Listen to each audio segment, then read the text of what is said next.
Halo teman-teman, ketemu lagi dengan saya Andika Murdani. Di video kali ini saya tidak akan mereview sebuah aplikasi lagi, tapi di video kali ini saya akan mereview sebuah buku digital atau e-book yang menurut saya cukup menarik. Judul dari bukunya ini itu adalah Hard Money Revolution: Bitcoin versus emas untuk menguasai ekonomi digital, karya dari Bapak Ade Andri Hendriadi, SSI Mkom. Kenapa buku ini menarik? Karena ini membahas tentang uh, Bitcoin dengan emas sebagai hard money yang menguasai ekonomi digital. Bukankah itu hal yang sangat atau topik yang sangat menarik? Iya gak sih teman-teman? Sama seperti judulnya, buku ini membahas tentang revolusi dari hard money dan juga membahas tentang dua aset yang mengubah landscape ekonomi dunia, yaitu Bitcoin dan emas. Pertama, mari kita kenali tentang apa itu hard money. Jadi hard money itu adalah sebuah bentuk uang atau mata uang yang memiliki nilai intristik dan tahan terhadap inflasi. Jadi nilainya dia itu tetap nggak akan naik, nggak akan turun, jadi kayak segitu-gitu aja. Contohnya logam-logam mulia seperti emas, perak. Jadi dia stabil, nggak akan ngikutin perkembangan dari suatu negara. Beda sama uang fiat atau fiat money yang nilainya bergantung sama kebijakan pemerintah. Karena uang fiat itu ada penanggung jawabnya, ada orang yang menjamin sesuatu harga dari mata uang tersebut. Sedangkan emas, logam, hard money itu nggak ada penanggung jawabnya, nggak ada yang menjamin nilai tersebut. Kayak ya udah dia di pasar tuh emang segini loh gitu. Terus hard money juga memiliki karakteristik kelangkaan yang alami, daya tahan dan stabilitas nilai yang sangat tinggi. Dan di video kali ini, lebih tepatnya di buku ini, itu menjelaskan kenapa hard money itu semakin relevan di dunia digital saat ini. Sebelum lanjut lagi, mari kita melakukan perjalanan kembali sejarah dari hard money. Sejarah dari hard money ini dimulai dari ribuan tahun yang lalu. Karena penggunaan mata uang ini sudah digunakan dari zaman kuno sampai zaman sekarang. Contohnya di zaman kuno itu transaksi menggunakan emas dan perak sebagai alat tukarnya. Mulai dari Mesir sampai ke Yunani, mulai dari barat hingga timur, menggunakan logam mulia seperti emas ataupun perak. Karena kelangkaan dan daya tahannya yang tinggi, itu membuat ngebikin emas itu jadi simbol kekayaan dan juga stabilitas ekonomi. Namun ya seiring perjalanannya waktu, kita beralih ke sistem uang fiat, terutama setelah runtuhnya sistem Bretton Woods pada tahun 1971 yang meninggalkan uang fiat tanpa dukungan fisik apapun. Ya walaupun emas, perak itu stabil, ujung-ujungnya kita lebih familiar sama uang fiat money atau yang sering kita kenal dengan mata uang suatu negara. Ya karena itu jauh lebih simple, yang pertama. Dan yang kedua itu produksinya jauh lebih mudah dibandingkan emas. Dan yang ketiga mungkin karena lebih mudah aja dibawa. Ya kan kalau misalnya kita bayangin kita jajan cilok, gak mungkin dong kita bawa-bawa emas. Kayak anak kecil jalan-jalan atau habis main pengen jajan cilok, dia ngantongin emas sebatang kan susah. Ya makanya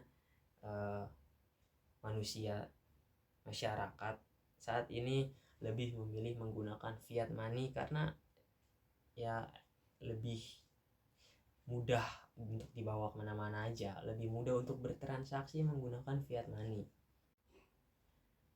Ya, karena kemudahannya berbeda dengan transaksi zaman dulu yang menggunakan barter seperti kerang dengan bahan panen ataupun emas dengan pakaian. Zaman sekarang itu transaksi jauh lebih mudah, ya kan? Kayak kita tinggal produksi uang, ya kan? Biar bisa membeli banyak hal. Tapi justru karena hal tersebut itulah sistem itu atau sistem fiat ini menyebabkan inflasi yang tidak terkontrol, dan saat ini semakin marak dan mulai dipertanyakan di era digital ini, apakah sistem fiat ini masih bisa kita percayai gitu, masih bisa kita pertahankan, apakah enggak mendingan kita balik lagi ke hard money aja, karena kan lebih stabil ya. Kalau misalnya fiat money negara kita lagi jelek gitu kebijakannya, turun inflasi, akhirnya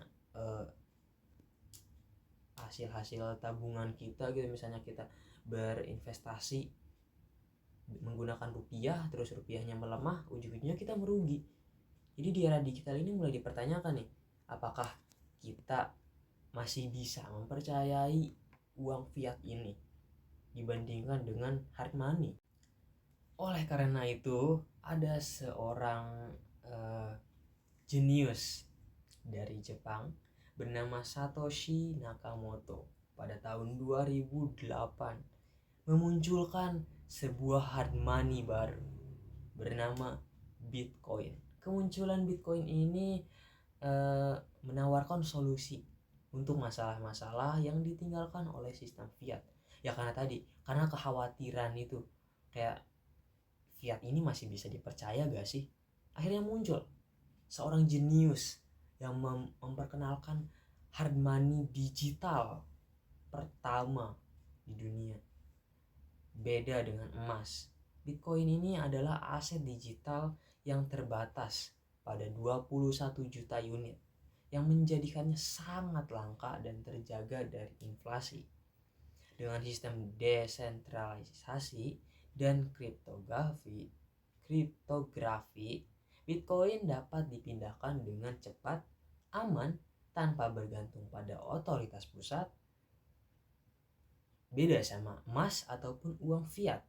Kalau emas tadi kan kita susah ya bawanya, gak mungkin dong kita jalan-jalan bawa emas sekoper gitu, berat. Dan lagi kalau misalnya kita pakai uang fiat, masih bisa dipercaya nggak sih? Jangan-jangan hari ini harga 10.000 masih bisa kebeli cilok, besok jangan kan cilok, permen aja nggak kebeli, siapa tahu, ya kan? Makanya muncullah Bitcoin ini. Pertama, dia mudah dibawa kemana-mana. Kedua, dia stabil. Itu literally gabungan antara emas dengan uang fiat. Bedanya versi jauh lebih baik. Jadi di video ini itu mengulas. Di video? Bukan, tapi di buku ini itu mengulas bagaimana Bitcoin membentuk ulang ekonomi digital. Selain Bitcoin, emas juga sebagai tradisional hard money masih bisa bertahan pada era digital saat ini. Emas masih tetap jadi simbol stabilitas dalam sistem keuangan global. Emas berhasil membuktikan daya beli selama ribuan tahun ini berfungsi sebagai penyimpan nilai yang dapat diandalkan.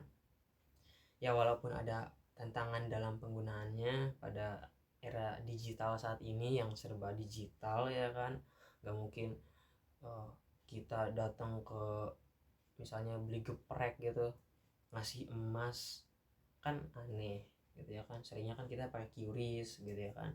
Jadi sedikit ada tantangan di era digital saat ini.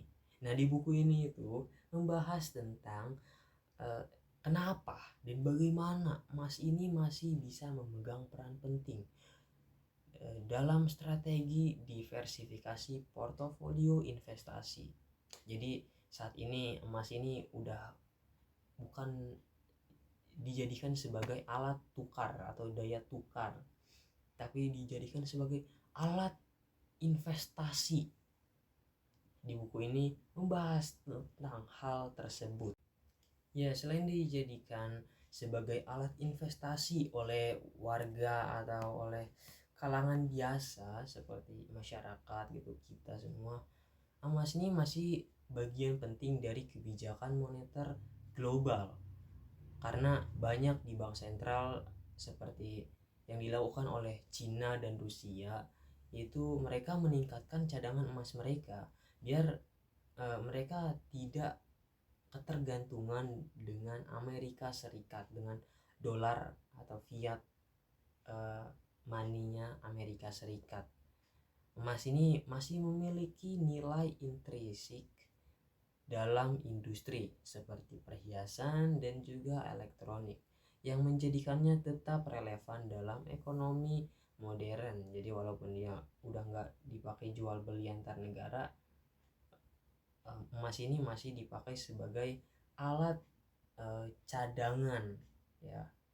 Jadi kayak penyimpanan uang cadangan gitu yang harganya nggak mungkin naik, nggak mungkin naik melonjak dan nggak mungkin turun melonjak gitu. Jadi kayak stabil aja, makanya masih dipakai emas ini sama negara-negara besar. Bahkan sama seperti yang sudah saya jelaskan tadi, ada kekurangan dan ada kelebihannya dari masing-masing hard money ini. Di buku ini juga menjelaskan The Battle of Hard Money, menjelaskan atau membandingkan antara DOG, the original hard money, yaitu emas, dibandingkan dengan the new era of hard money, yaitu Bitcoin. Jadi di buku ini tuh menjelaskan tentang tantangannya, bukan cuma kelebihannya aja, tapi juga tantangan-tantangan yang dihadapi oleh masing-masing hard money ini, dari emas dan juga dari Bitcoin. Lalu di buku ini juga menjelaskan tentang tantangan mengadopsi Bitcoin dan juga emas di modern ekonomi saat ini. Tantangan Bitcoin contohnya, yang pertama itu harus mengatasi masalah seperti volatilitas harga. Jadi harganya masih belum seimbang emas, masih cukup bukan diragukan sih, masih kayak naik turunnya tidak sestabil emas gitu. Terus regulasinya juga tidak seragam antar negara, kayak regulasi di Indonesia dan regulasi di negara luar seperti Cina itu pasti kan berbeda ya. Dan juga ketergantungan pada infrastruktur digital, kayak contohnya di Rusia atau mungkin kayak di Cina lagi deh. Di Cina itu transaksi itu udah bisa pakai Bitcoin, udah bisa pakai kripto. Tapi di Indonesia sendiri masih sekarang sepertinya masih belum diperbolehkan deh. Masih kalau transaksi harus pakai rupiah gitu. Kalaupun pakai kripto ya harus ditukar dulu jadi rupiah baru bisa ditransaksikan. Sedangkan di negara-negara luar itu udah bisa gitu loh pakai kripto. Jadi itu tantangan infrastruktur dari Bitcoin. Lalu ada tantangan mengadopsi emas di era modern saat ini, itu ya tadi penyimpanannya. Gak mungkin dong kita bawa-bawa emas kemana-mana, tuh gak mungkin, berat gitu ya kan, masalah penyimpanannya dan juga transportasinya yang mahal ya kan. Kayak kalau misalnya Bitcoin kan kita tinggal dari HP ya, kalau misalnya uang tinggal dari bank. Kalau emas dari mana? Dari tambang, terus diolah lagi, diolah, nyampe ke toko perhiasan, toko emas, baru ke saya gitu misalnya. Jadi harga transportasinya mahal, serta kurangnya fleksibilitas dalam ekonomi digital ya. Jadi kurang fleksibel lah dibandingkan dengan fiat ataupun kripto, Bitcoin ya. Dengan Bitcoin kurang fleksibilitasnya. Selanjutnya di buku ini juga menjelaskan tentang masa depan dari hard money Bitcoin dan juga emas. Buku ini mengajukan kemungkinan bahwa kedua aset ini akan berkoeksistensi, yaitu Bitcoin sebagai mata uang digital untuk bertransaksi, jadi udah menggantikan fiat, sedangkan emas itu tetap menjadi cadangan nilai untuk jangka panjang. Jadi berkesinambungan lah ya antara satu sama lain. Bitcoin untuk transaksi cepat, sedangkan emas untuk cadangan nilai, untuk berinvestasi jangka panjang. Buku ini juga menjelaskan pengadopsian di dunia nyata tentang Bitcoin dan juga emas. Contohnya di Bitcoin itu pengadopsian Bitcoin oleh El Salvador yang menjadikannya sebagai legal tender, yang menunjukkan bahwa negara dapat memanfaatkan potensi dari Bitcoin. Sedangkan di sisi lain, bank sentral di masing-masing negara juga masih terus menambah cadangan emas mereka. Itu menunjukkan bahwa emas tetap memiliki posisi yang kuat sebagai kebijakan moneter global. Mungkin sekian saja review buku pada hari ini ya teman-teman. Sisanya ya kalian bisa baca lah ya. Ini cuma review singkat aja. Sisanya tinggal kalian baca di bukunya. Bukunya nanti mungkin akan saya sebar linknya atau mungkin filenya di link deskripsi. Oke teman-teman. Jadi mari saya simpulkan pemaparan review singkat pada hari ini. Jadi kesimpulannya, baik Bitcoin maupun emas memiliki peran yang sangat penting dalam perkembangan ekonomi global. Masing-masing dari mereka memiliki kelebihan dan tantangannya tersendiri. Namun keduanya memiliki atau menawarkan alternatif terhadap sistem uang fiat yang makin hari makin tidak stabil. Mungkin segitu saja teman-teman. Saya Andika Muldani, pamit undur diri. Terima kasih. Assalamualaikum warahmatullahi wabarakatuh. Selamat bertemu di review-review selanjutnya. Bye-bye.